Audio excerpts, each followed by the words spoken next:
आप लोगों ने मैं जो एक अच्छा मैसेज देना चाहता था उसको घुमाकर पेश किया कि मैं दंगा कराना चाहता हूँ और महिलाओं और बच्चों की आड़ में रहकर ये काम करना चाहता हूँ, तो मुझे बदनाम करने की कोशिश। हमारा ये प्रोग्राम जो है यौम दुरूद का, ये इतवार को किया जाएगा। 144 परसों भी लगी हुई थी जब वो लोग ज्ञापन देने नारे लगाते हुए और जुलूस के साथ गए थे। कौन लोग गए थे आप बताइए? मीडिया के लोग तो आप हैं। बरेली में इतना बड़ा कार्यक्रम हो गया, मेरे खिलाफ ज्ञापन दिया गया, नारे लगाते हुए वो लोग गए, जुलूस की शक्ल में गए।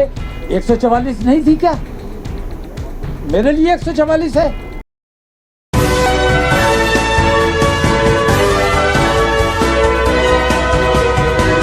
कि आपके प्रदर्शन में भी इसी तरह का कोई हंगामा होता तो आप खुद समझदार हैं, ये पूरा ओनस आपके ऊपर में जाएगा।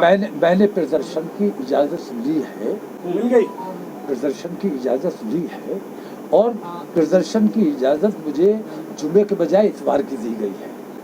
और मैं ये मानता हूँ कि जुमा मेरे लिए बहुत इम्पोर्टेंट है, लेकिन जुमे का खौफ मैं चाहता हूँ कि लोगों के दिलों से निकले। जो जुमे का खौफ है वो निकले, तो मैं इतवार को प्रोग्राम कर दूंगा, मुझे कोई दिक्कत नहीं। लेकिन 144 है सर 144 है।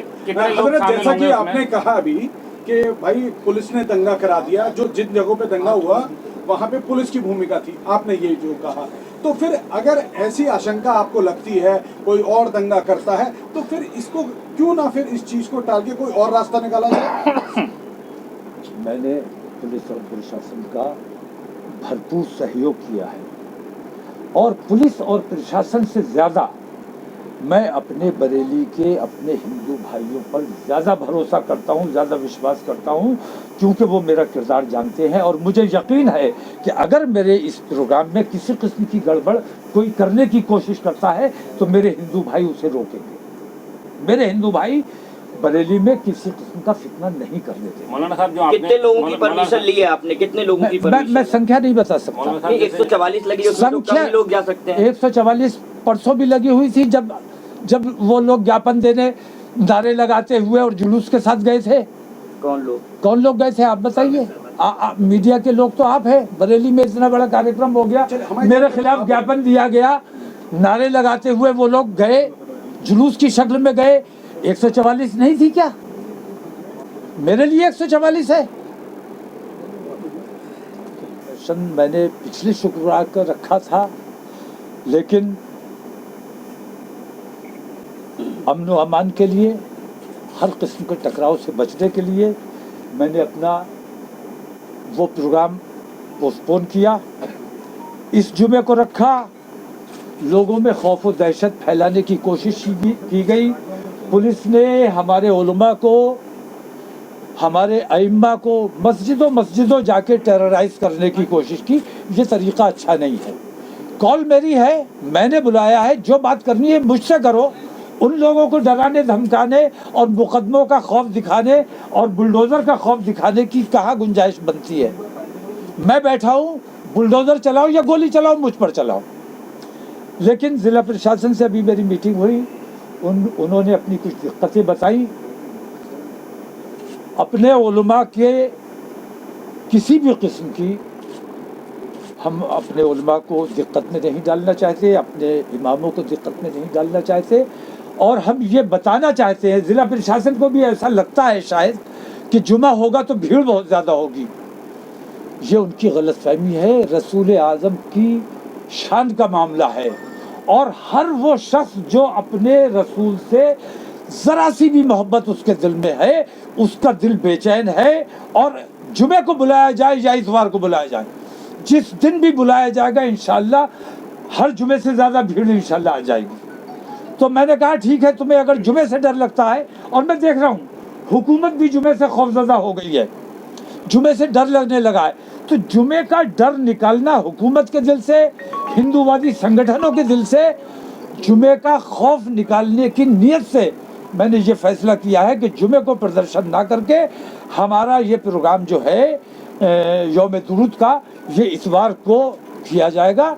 और उसी अमन व अमान के साथ, उसी अमन पसंदी के साथ उसी भाईचारे के जज्बे के साथ और उसी रसूल आज़म पर अपनी जान निछावर करने के जज्बे के साथ, अमन के साथ किसी से छेड़छाड़ नहीं, क्योंकि रसूल आज़म की तालीम यह है कि खुद परेशानी उठा लो लेकिन अपने पड़ोसियों को परेशान मत होने दो।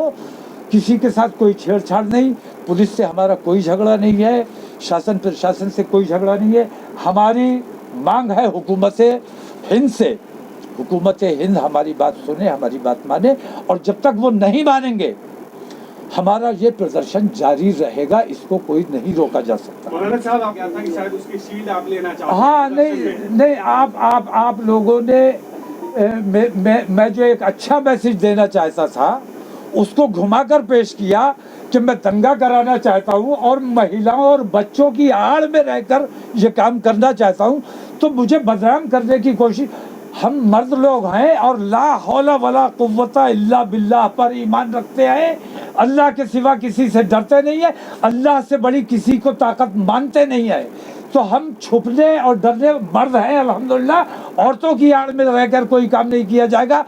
हमने प्रशासन को डर लगा कि शायद औरतों की वजह से उन्हें दिक्कत हो रही थी। मैंने कहा महिलाएं, हम वहाँ उतना पर्दे का भी इंतज़ाम नहीं कर पा रहे हैं, इसलिए हमने ये फैसला किया है कि महिलाएं और छोटे बच्चे हमारे प्रोग्राम में शरीक नहीं होंगे। उस दिन महिलाओं का प्रोग्राम इंशाल्लाह फिर किसी दिन अलहदा से किया जाएगा, सेपरेट किया जाएगा, उसके लिए कोई दूसरी डेट फिक्स की जाएगी। बड़े एहतराम के साथ आपके एक निवेदन है। कम शब्दों में जरा ये बताएं, किस दिन होगा, क्या मुद्दे रहेंगे?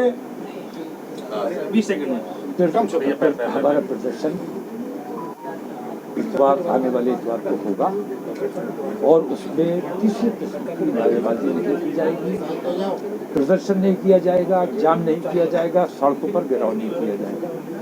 एक अलग कैंपस है, इस्लामिया एंथ्रोपोलॉजी फील्ड है, वहाँ तमाम लोग जमा होंगे।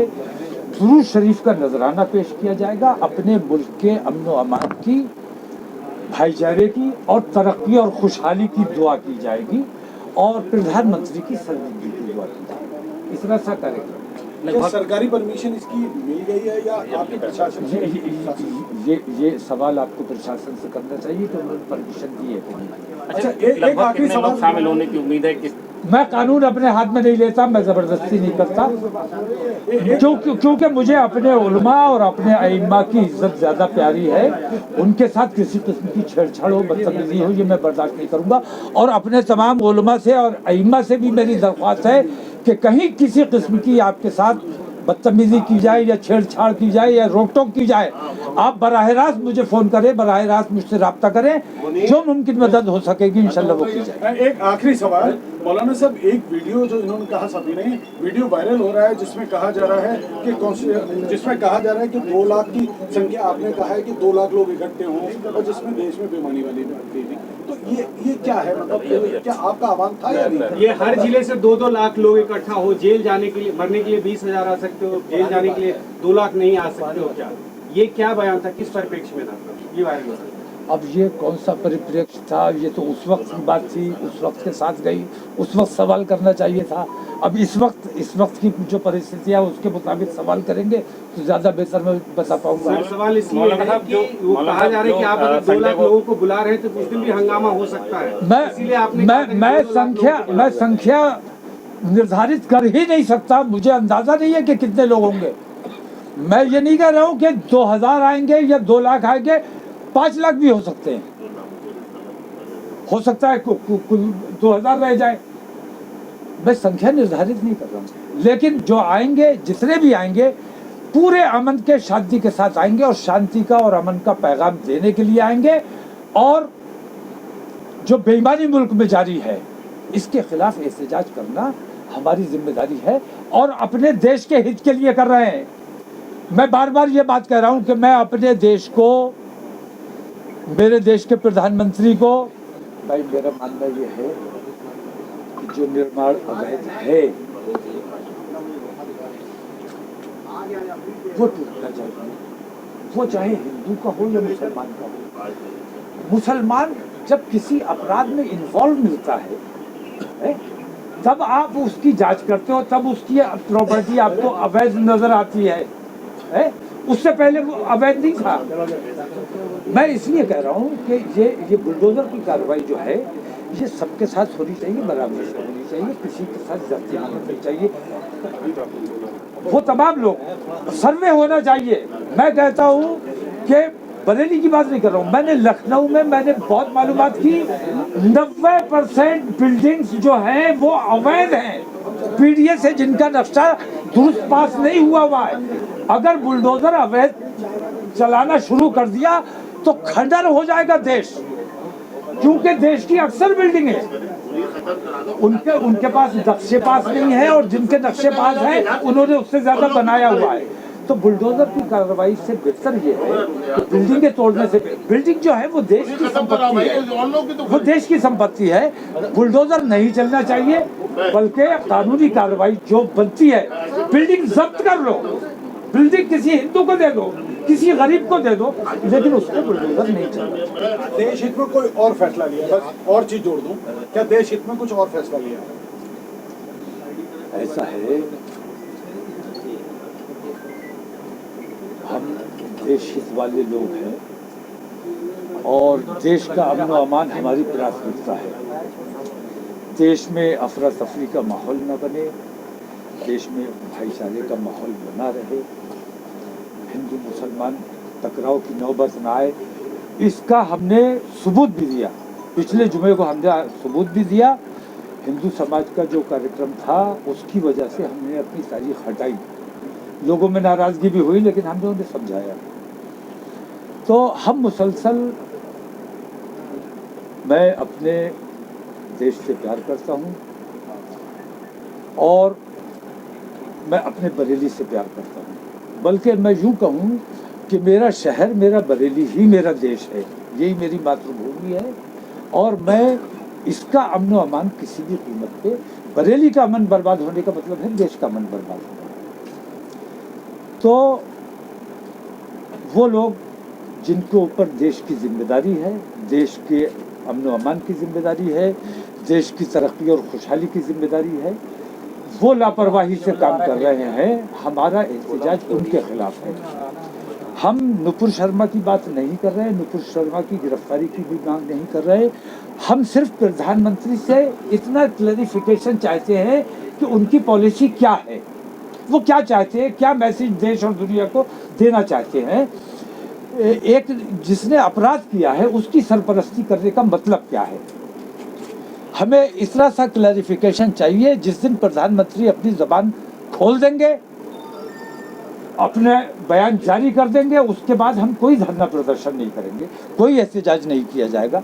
नुपुर शर्मा को गिरफ्तार करो या ना करो, हमें कोई दिक्कत नहीं, लेकिन सरकार को वजाहत करनी चाहिए कि सरकार देश को किस राह पर ले जाना चाहती है। इसलिए सी हमारी दरख्वास्त है प्रधानमंत्री जी से कि उन्हें अपना मौन तोड़ना चाहिए और देश के बारे में कोई फैसला करना। हमें नहीं रहना है, इससे अच्छा तो हमें जेल में डाल दो। मैं कहता हूँ कि अपना तरीका दुरुस्त करो, जो बेईमानी कर रहा है उसे जेल में डाल दो, और अगर तुम इतनी सी ईमानदारी नहीं दिखा सकते तो फिर हमें जेल में डाल दो, हमें इस बेईमानी के साथ नहीं जीना है। इसमें कहाँ क्या गलती है? जो बेईमान है, जो देश को नुकसान पहुंचा रहा है, जिस देश का माहौल खराब कर रहा है, उसको आज़ाद तुमने छोड़ा हुआ है। आपने अभी कहा कि नुपुर शर्मा पे इस किस्म की धाराएं नहीं बनती हैं, प्रोफेसर रतन लाल पे कौन सी धाराएं, उनका क्या कसूर था जो उन्हें गिरफ्तार किया गया? एक लीची जिसने वायरल कर दी थी, उस पे कौन सा ऐसा जुर्म बन गया था जो उसे गिरफ्तार कर लिया गया? रोजाना मुसलमानों को गिरफ्तार किया जा रहा है, तो मुसलमानों के लिए सारी धाराएं हैं, नुपुर शर्मा के लिए तुम्हारे पास कोई धारा नहीं है। मौलाना साहब, एक सवाल मेरा दूसरे लोग भी हैं, एक सवाल है कि नुपुर शर्मा अपराधी है, उसने कौन सा अपराध किया जिससे अपराध घोषित किया जा रहा है? हमने सर्वे किया, सर्वे में अधिकांश लोगों से मालूमात करा कि साहब वो गुनाह क्या है वो पता चल जाए, वो गुनाह कोई नहीं बता पा रहा है। आप इसको रोशनी में डालें। आप वो वीडियो देख लीजिए, वो सर्च कर लीजिए, मिल जाएगा आपको। आप मीडिया के लोग हैं और आप मुझसे इस किस्म का सवाल कर रहे हैं, ये तो अच्छा नहीं मालूम।